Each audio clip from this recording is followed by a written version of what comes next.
Over the past month or so, I've been constantly watching romantic comedy anime, and in the process, I've come to some conclusions about what elements can make or break a series within the genre for me. These rules may or may not apply to you as well, though I think all of them could be seen as fairly universal elements that most people would appreciate. Number 1, establish what I might like about the characters up front. It's pretty difficult to become invested in a romance story if I don't really like any of the characters. This might seem kind of like an obvious facet of storytelling in general, though I think it's perfectly possible to make a good story with a protagonist that you're not necessarily meant to root for, or wherein the characters aren't necessarily good or righteous people. However, unless your romance series is a hardcore drama about dealing with a toxic relationship, it stands to reason that I'd rather watch a romance between several good, likable people than I would between a bunch of assholes or people that I don't care about. Sakura-so Pet no Kanojo is a series with elements of romance, comedy, and drama, which I found myself putting down after a handful of episodes upon the realization that the story had already started diving into its drama before I had actually managed to care about any of its characters. The early episodes establish how each of the characters has a unique talent or attribute of genius, but it never really establishes any of them as good or interesting people. Once they started getting dramatic over their various personal hangups, I found myself emotionally left behind, as though I'd been expected to care about this drama simply because of its own existence. I suppose this wouldn't be impossible if I found the drama to be particularly compelling, but it would have been downright easy if I'd been invested in the characters already. Sakura-so felt like it was more concerned with using its characters as tools to talk about its themes of genius, instead of treating them as people whose life story just happened to be one that evoked those kinds of themes. An excellent series which managed to have similar themes to Sakura-so while also telling a great story full of eminently likable characters was Honey and Clover, but to use an even more potent example of just how much power there is in likable characters, I want to discuss a series which doesn't really have any particular theme at all, Kimi ni Todoke. The opening episodes of Kimi ni Todoke may be a bit saccharine for some people, but they go out of their way to establish all of the main characters as exceptionally good-natured and decent people, while also inviting us to understand their general life problems. The main character, Sawako, is largely avoided and ignored because she looks like Sadako from The Ring, even though she really just lacks the social skills to communicate with anyone thanks to a lifetime of failed attempts to do so. Sawako falls in love with and befriends a classmate named Kazehaya, unaware that he's developed feelings for her as well, and Kazehaya helps her to improve her social relationship within her class and to make her first real friends in the form of Yano and Chizuru. It's only after several episodes of establishing Sawako's friendships with each of these characters and solidifying the group's dynamic and chemistry that the first real dramatic conflict arises with some of the other girls spreading rumors that Sawako is using and abusing her friends. By the time this conflict emerged, I was already invested enough in Sawako's friendships and how they were affecting her character that I wanted to know how the conflict would be resolved. I'd even go so far as to say that I made it through 2 whole seasons of Kimi ni Todoke, largely based on the goodwill which the series bought from me by intriguing me to the characters in those early episodes. Number 2, give the characters lives outside of their romance. Unless your character's dream is to be a stay-at-home spouse for the rest of their lives, they should probably have some life goals outside of earning the affections of another character. Even if the series isn't meant to explore those elements of a character's life as much as it is the romantic elements, it's important to at least introduce conflicts or aspects of the character's personality which exist outside of that romance, especially because one of the most interesting things about relationships is how they affect the lives of the people involved. I really wanted to like Ano Natsu de Materu, a gorgeously designed and animated romantic comedy which featured one of the most adorable childhood friend characters around. Unfortunately, said childhood friend makes for the perfect example of how to write the worst kind of romantic heroine, the kind whose only personality trait is that she loves the main character. In 7 episodes of this 12-episode series, I did not learn a single thing about Tanigawa besides the fact that she was in love with the main character, and that the other guy in their group was in love with her. Both of these loves were unrequited. The main character's affections were directed at an alien girl who fell from the sky, leaving Tanigawa to walk around flustered over whether or not to confess her feelings across the entire show. The biggest issue here is that I have no real reason to root for Tanigawa over anything. I don't expect her to win out in this romance, and since she doesn't really have anything else going for her, I can't really cheer her on in any other aspect of her life either. Even if she did hook up with the guy, I don't have any sense of how this would change the two of them or what their relationship would be like, unless she really does just want to become his housewife. A series which handled this very same type of character far more skillfully was F: A Tale of Memories, series with the character Kei. Like Tanigawa, Kei is romantically obsessed with her childhood friend Hiro, but unlike Tanigawa, Kei is a star basketball player, able to rebound on her passions and even to possibly find new love after her inevitable loss to the new girl in Hiro's life. A large part of F is even about deconstructing what Kei actually plans to do if she and Hiro ever hook up, by having her love rival, Mia, perform the kind of wifely activities which Kei always imagined herself performing without ever realizing that she wasn't any good at. But in Kei's case, it's pretty clear that the series was more intent on analyzing her loss in the relationship as a childhood friend character, rather than how being in a relationship might affect her everyday life. A recent anime series which did a great job of establishing its characters' personalities and lifestyles outside of their romantic relationship was Akagami no Shirayuki Hime. Shirayuki Hime depicts the growing relationship between a strong-willed herbalist on the run from being forced into a marriage by one prince and the other prince who quickly grows romantically attached to their powerful friendship. It's pretty easy to imagine each of these characters having lived their entire lives without ever meeting one another. Shirayuki would have continued with her passion for herbalism regardless of anyone she met, and Zen would have continued to perform his duties as a prince while hanging out with his retainers on the side. However, this isn't to say that the relationship between the characters doesn't change anything about them. Shirayuki slowly learns how to rely on others and to not bottle up all of her anxieties while trying to work through everything on her own, and Zen realizes the need to prioritize the things that he cares about in life and to strike the right balance between fulfilling his duties as a prince and fulfilling his desires as a human being. In spite of the many challenges which their relationship brings into their lives, there is a sense that this relationship is ultimately improving both of the characters, even if they could have possibly lived their entire lives without ever meeting. This kind of brings me to my next point. Number 3, make me want the characters to be together. Nothing is more effective for getting me involved in a romance series than having a personal desire to see the characters end up and stay together. There's a pretty broad gradient in terms of how well different shows accomplish this, and it's kind of rare for them to completely and totally fail, unless the main characters are a bunch of unlikable, shitty pervert otaku like most of the cast of Saekano or your average harem series. I can only think of one show which managed to really fail at this without having unlikable characters, which was Bokurawa Minna Kawaiso. Kawaiso is a weird case because its main character's romantic interest is not only one-sided, but incredibly distant. He's got a crush on this classmate named Kawai who happens to live in the same apartment complex as him, but she's barely even aware of his existence and completely unaware of his personality throughout the beginning of the series. In spite of being in love with her, the main guy really doesn't know anything about her and spends much of his time curious about what she's like, but the series itself doles out the details of her personality very scarcely over the course of their rare interactions, and she doesn't even seem very interesting. The main guy doesn't have any real personality outside of being comically victimized by most of the people in his apartment complex, and altogether the whole thing left me wondering if I was really supposed to care at all about whether these characters ever made any romantic progress. Meanwhile, shows like Toradora, Yamada-kun and the Seven Witches, and Lovely Complex have me rooting for the main characters to get together before the two of them have ever even fallen in love with one another. These are series in which it's clear that the main characters are able to function better as people when the other person is around, be that in the unsubtle way that Taiga would have questionably been able to make it through life had she ever met Ryuji, or the subtle ways that Yamada manages to bring out Shiraishi's personality and to give her something to look forward to, while Shiraishi gives Yamada a powerful support boost from the sidelines. Most of these romantic comedies don't give a lot of follow-through on what happens with the characters once they actually get together, but a series which started off with a couple getting married and then made me want to see them together forever was Danaganani. This series takes a casual approach to its romance, once again portraying characters who could not only have easily lived out their entire lives without ever meeting, but whom we could imagine being better off in other circumstances. Yet we see the countless ways that both of them help to improve and comfort one another and end up really loving their time together, in possibly one of the most realistically portrayed yet endlessly heartwarming love stories that I can think of.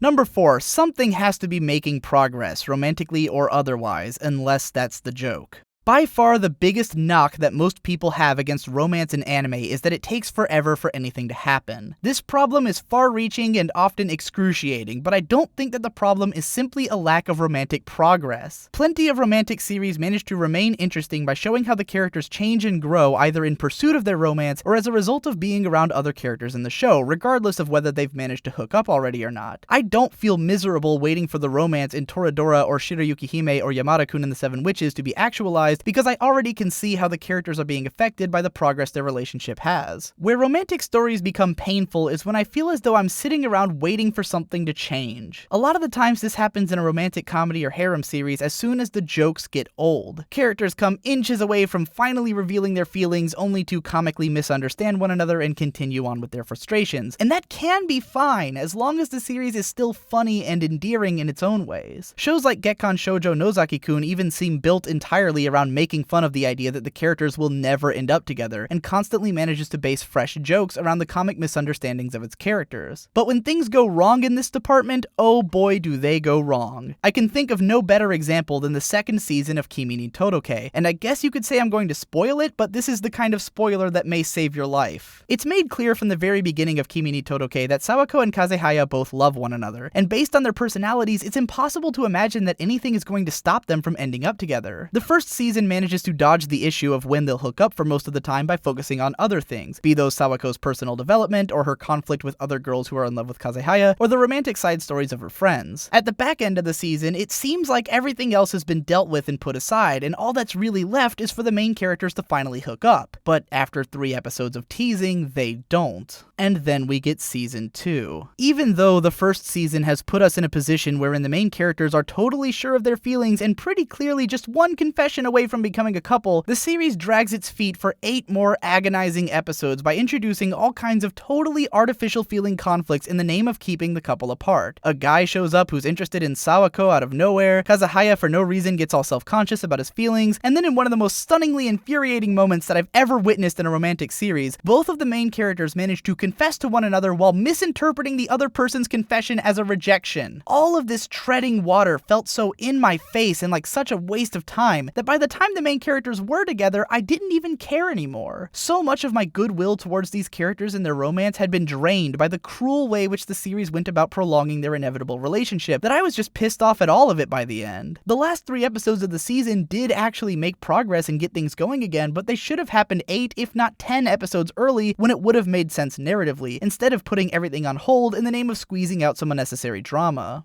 Number 5. Don't forget that this is anime. A vast majority of romantic anime is adapted from manga and light novels, and romance is not exactly the flashiest genre in terms of action, so it's understandable that a lot of these series rely on dialogue and narration pretty heavily to get their point across. But really, for a romantic anime to stand out as a romantic anime as opposed to a vessel for drawing attention to its likely more narratively detailed source material, it needs to put the medium to use. How can it do that? By doing something like this.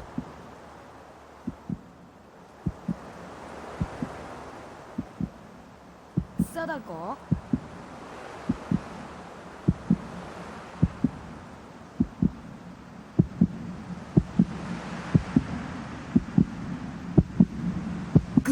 Sawako! This moment conveys the emotions which Sawako feels for Kazehaya purely through sound effects, music, animation, and color design. We don't need a narrator to tell us what's going on because we can feel it just by looking and listening. Even a show that leans constantly on its dialogue and narration can use the medium to its advantage in portraying a romantic scene. Take this confession from episode 5 of Bakemonogatari. I love you.